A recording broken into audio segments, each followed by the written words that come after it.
Գյուրջան Կասկադ, հասանելի բնակարաններ 65 ամիս մարման ժամկետով։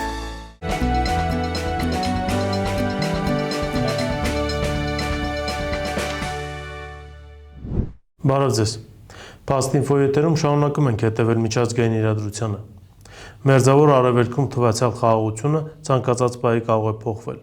եւ այս պահին գործող զինադադարը կարող է վերածվել ավելի լայն պատերազմի։ Համենայն դեպս դեպքերի ուսումնասիրությունը դա է ցույց տալիս։ Միացյալ Նահանգները ակտիվորեն պատրաստվում է այդ պատերազմին։ Ակնհայտ է Թրամփի որոշումը բլոկադայի ենթարկել Հորմուզի նեղուցը միտված է ռազմական գործողություններ սկսելու ակնկալիքով կամ մյուս պատճառը կա, որ Իրանը կարող է հանձնվել։ Իհարկե Իրանը չի հանձնվելու եւ դեպքերն ցույց են տալիս, որ իրանցիները պատրաստ են միջև վերջ կռվել եւ դա Թրամփը շատ լավ գիտի։ Հետևաբար պատճառը պետք Իրանի դեմ նոր ռազմական ագրեսիա ձևակերպելու համար։ Իսլամաբադում տեղի ունեցած բանակցությունները ըստ էության ապարդյուն անցան, բայց միևնույն ժամանակ Միացյալ Նահանգները կարող են մտնել մեկ այլ պատերազմի մեջ, որը եւս անկանխատեսելի հետևանքներ է ունենալու։ Միացյալ Նահանգները միջնորդ է հանդիսանում Լիբանանի եւ Իսրայելի կառավարությունների միջև բանակցությունների համար, եւ Ռուբիոն հայտարարում է, որ եկել է ժամանակը Հեզբոլլահի հետ կապված հարցերը կարգավորել եւ Հեզբոլլահի թեման ընդհանրապես փակել։ Եթե Միացյալ Նահանգները մտավ այս պատերազմի մեջ Լիբանանի կառավարության կողքին եւ աջակցեց նրան, ապա սա կրկին բերելու է բավականին լուրջ բախման եւ Իրանը մտնելու է պատերազմի մեջ։ Հեզբոլլահը եւս ցույց է տալիս, որ ոչ միայն ունակ է դիմադրել իսրայելական բանակին, այլև Միացյալ Նահանգների համար եւս կարող է լուրջ անակնկալներ մատուցել։ Բացի այդ, հուսիները եւս բավականին լուրջ ակտիվացել են եւ Հորմուզի նեղուցին զուգահեռ սպառնում են փակել նաեւ Բաբ el-Մանդեբի նեղուցը, ինչը համաշխարհային տնտեսության համար եւս լուրջ հարված է լինելու։ Ինչևէ, սրան զուգահեռ ծոցի երկրները ակտիվորեն բանակցում են եւ Միացյալ Նահանգների եւ Չինաստանի հետ ռազմական գործողություններ թույլ չտալու համար։ Եթե Միացյալ Նահանգների հետ նրանք բանակցում են, փորձելով հարցը կարգավորել խաղաղ ճանապարհով եւ խնդրելով Թրամփին գնալ բանակցությունների եւ նոր պատերազմ չսանձազերծել, ապա Չինաստանի հետ կապված պլանները բոլորովին այլ են։ Նրանք ցանկանում են Չինաստանին համոզել հրաժարվել Իրանի հետ ունեցած սերտ համագործակցությունից, դրա փոխարեն խոստանալով բավականին լուրջ ներդրումներ եւ բավականին լուրջ հնարավորություններ չինական բիզնեսի համար։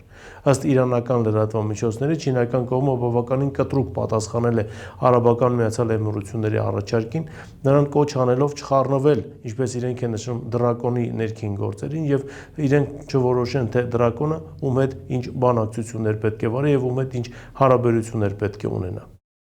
Իրադարձությունների վերլուծությունը ցույց է տալիս, որ տարածաշրջանը կրկին նոր շատ ավելի մեծ եւ արյունալի պատերազմի շեմին է, եւ տա Աստված, որ դիվանագետներին հաջողվի ռազմական գործողություններ սկսելուց առաջ բանակցությունների միջոցով այս հարցը կարգավորել։ Սպասենք տեսնենք, թե իրավիճակն այստեղ ինչպես է զարգանալու։ Մյուս թեման, որին ցանկանում եմ անդրադառնալ,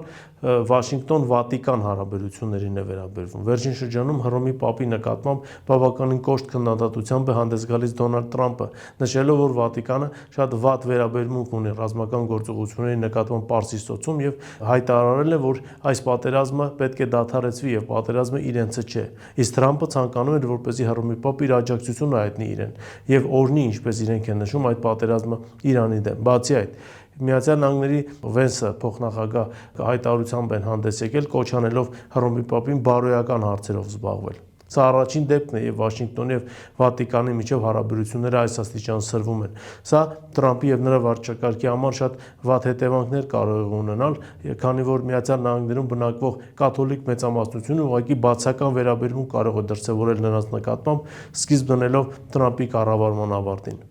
Բացի այդ, Միացյալ Նահանգները դժգոհ են Իտալիայի կառավարության դիրքորոշումից, քանզի Իտալիան նաև արգելել էր իր տարածքը օգտագործել Իրանին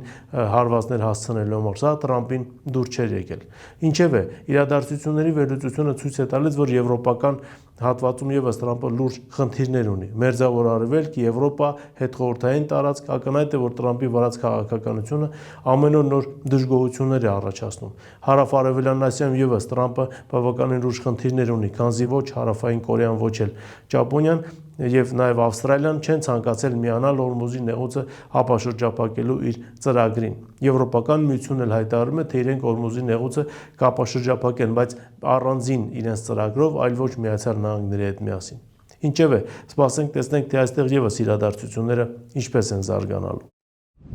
Եվ վերջին թեման, որին ցանկանում եմ անդրադառնալ, Հունգարիան է։ Մեր նախորդ հանդիպման ժամանակ մենք կանխատեսել էինք, որ Հունգարիայի նոր վարչապետ Մադյարը ամեն դեպքում կշարունակի Օրբանի քաղաքականությունը եւ շատ չի շեղվի նրա վարած գծից, քանզի այն քաղաքականությունը, որ վարում էր Օրբանը, ըստ էության հասկանալի է ժողովրդական լայն մասաներին, հատկապես խոսքը գնում է էներգետիկ անվտանգության մասին։ Եվ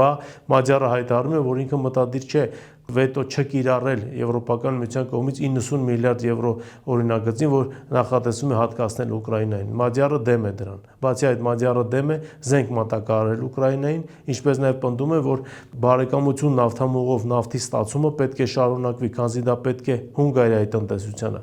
Այնպես որ սպասենք տեսնենք, թե այստեղ եւս իրավիճակը ինչպես է զարգանում, բայց մի բան ակնհայտ է. բոլոր եվրոպական երկրներում էլ գնալով աճում է այն քաղաքական գործիչների թիվը, ովքեր միգուցե առաջին հայացքից կարող է պաշտպանեն Տրամփի քաղաքականությունը, հատկապես Ուկրաինայի հետ կապված, բայց միևնույն ժամանակ շատ լավ հասկանում են, որ Ուկրաինայի խնդիրը աստիճանաբար դառնում է իրենց խնդիրը, իսկ իրենք միայնակ չեն կարողանալու կարգավորել այն, լրջագույն խնդիրներ ստեղծելով իրենց համար եւ իրենց քաղաքական կարիերայի համար։ Այս թեմաներն էին, որոնց այսօր ցանկացա անդրադառնալ, իսկ դուք շարունակեք բաժանորդագրվել մեր YouTube ալիքին, ինչպես նաև շնորհակալ ենք այն նվիրատվությունների համար, որ արվում է ձեր կողմից մեր ալիքի աշխատանքն անխափան ապահովելու համար։ Այս թեմաներն էին այսօր, շնորհակալություն, կհանդիպենք հաջորդ անգամ։